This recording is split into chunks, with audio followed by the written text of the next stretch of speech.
প্রত্যেকটা মেয়ের একটা স্বপ্ন থাকে সে একদিন মা হবে। আর যখন এটা বাস্তবে পরিণত হয় তখন আসলে প্রথম প্রথম বোঝা যায় না, কিন্তু খুবই একটা কঠিন মুহূর্ত। এটা যারা ফেস করেছে তারাই জানে। বাংলাদেশ হলে তো কথাই নেই, কিন্তু বিদেশে অনেক বেশি কষ্ট। সব কিছু নিজেকে করতে হয়, সব কিছু। ইভেন জামাই যখন জবে থাকে, কারণ তাকে জব করতেই হয়, সো একটা মেয়েকেই সব কিছু কিন্তু করতে হয়।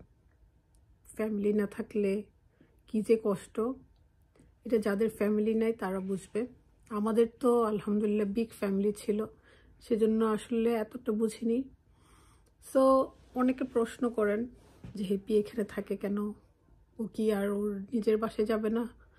তো আমি আসলে ওকে রেখে দিছি, কারণ আমি জানি এই সময়টাতে তার কতটুকু সাপোর্ট দরকার, কতটুকু ভালোবাসা দরকার, কতটুকু হেল্প দরকার। তার জামাই যথেষ্ট হয় হেল্প করে, তারপর আমি বোন হিসেবে আমার একটা দায়িত্ব আছে। আমি যেহেতু ফুল টাইম মম, আমি জব করি না, তো সবসময় বাসায় থাকি। আমারও সময় ভালো কাটে ওর সাথে। একা একা তো বিদেশে বোরিং লাগে, কারণ সবসময় আমরা দুই বোন ছিলাম একসাথে।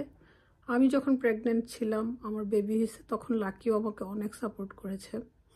লাকিকে সেই সাপোর্টটা আকসার সময় করতে হয়নি, কারণ সুমন ভাই মাসাল্লাহ একাই 100, সেই সব কিছু করে, সেজন্য এতটা চিন্তা করতে হয়নি।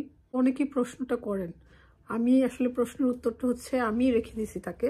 সে তার যেন একটা ডিপ্রেশন, যেটা প্রেগনেন্ট হওয়ার পর বা বাচ্চা হওয়ার পরও হইতে পারে, পোস্টমর্টম ডিপ্রেশন যেটাকে বলে, বেশিরভাগ মায়েদের এটা ফেস করতে হয়।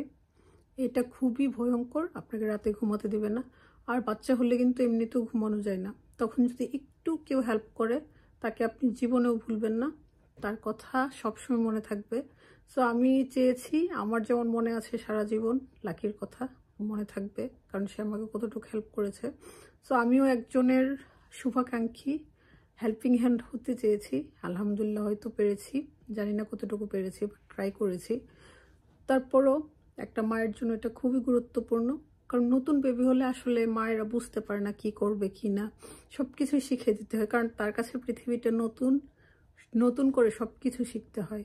মায়েদেরই কিন্তু রাতে সজাগ থাকতে হয়, অন্য কেউ থাকে না। এটা আসলে আমার ক্ষেত্রেও সেম, আমি রাতে হেল্প করি না, বাট দিনের বেলা যখন ও একটু টয়লেটে যায় বা এসে কাজ করে, তখন আমি ওকে লুক আফটার করার ট্রাই করি। তারপরও আমার বোনকে আমি যতটুকু পেরেছি করেছি। সো প্রত্যেকটা নতুন মায়ের জন্য এই হেল্পিংটা খুবই জরুরি। হাজব্যান্ডরা হয়তো এত করতে পারে না, কিন্তু ভাই বোন, ননদ, শাশুড়ি, ওনারা করা উচিত যতটুকু পারে আর কি। এই হেল্পটা করে দেখবেন, হয়তো আপনি অন্য কোনো দিকে একটা হেল্প পেয়ে গেছেন আল্লাহর পক্ষ থেকে, কারণ আল্লাহ কখনো কাউকে নিরাশ করে না, এটা আমাদের মানতে হবে। হ্যাঁ, আর এই তো, সে যেহেতু ম্যাটারনিটিতে আছে, তারও এখন কাজ নেই, সেজন্যই রেখে দেয়া। হয়তো যখন জব শুরু হয়ে যাবে বা সেপ্টেম্বর অক্টোবর থেকে, তখন সে চলে যাবে তার বাসায়। নতুন মায়েদের মাথায় সবসময় চিন্তা থাকে তাকে আর কেউ লাইক করতেছে না, তার কাছে সব কিছু অসহায় মনে হয়, যে আমাকে হয়তো এখন আর কেউ পছন্দ করে না, বেবিকে, সব কিছুই আসলে মানে অসহ্য লাগে আর কি। এই ডিপ্রেশনটা আসলে যাদের আসে, আমি তো অনেক ভিডিও দেখি, আবার আমি আমার লাইফে এরকম অনেক দেখেছি। একটা আমার পরিচিত একজন, উনি সুসাইডও করেছে বাচ্চা হওয়ার পর। সো আসলে এই জিনিসগুলো হয়ে যায়। আপনার আশেপাশে দেখবেন এরকম অহরহ ঘটনা আছে, যে বাচ্চা হওয়ার পর অনেক মেয়েরা ডিপ্রেশনে চলে যায়। যেমন বিয়ের পর নতুন নতুন ডিপ্রেশনে চলে যায়, তেমনি বাচ্চা হওয়ার পরেও নতুন নতুন ডিপ্রেশনে চলে যায়।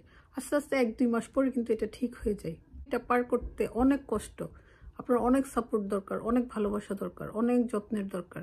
সো এই যত্নগুলো আমরা কোত্থেকে পাই? আপন মানুষ থেকে পাই, ফ্যামিলি থেকে পাই, হাজব্যান্ড, ভাই বোন, মা বাবা, ওদের থেকেই তো পাই।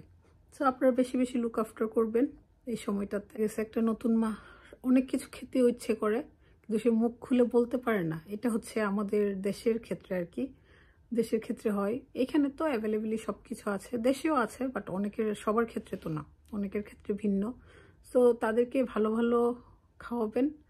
আর একজন মাকে বলি, আপনি হয়তো চেয়েছিলেন ছেলে, বাট হয়েছে মেয়ে, সেজন্য মন খারাপ করবেন না। আল্লাহ আপনার যেটা দরকার সেটাই দিয়েছে, ছেলে হোক মেয়ে হোক, আমরা এটাকে অ্যাকসেপ্ট করব।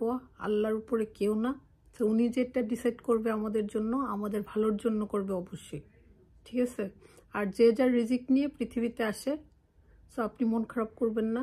পরিবারকে সুন্দর রাখার জন্য আমাদের সবার ভালোবাসা দরকার, সবার একটা সাপোর্ট দরকার। তো আমরা যে যার জায়গা থেকে সাপোর্ট করব, ভালোবাসা দিব। সবাই ভালো থাকবেন, সুস্থ থাকবেন। আল্লাহ হাফিজ।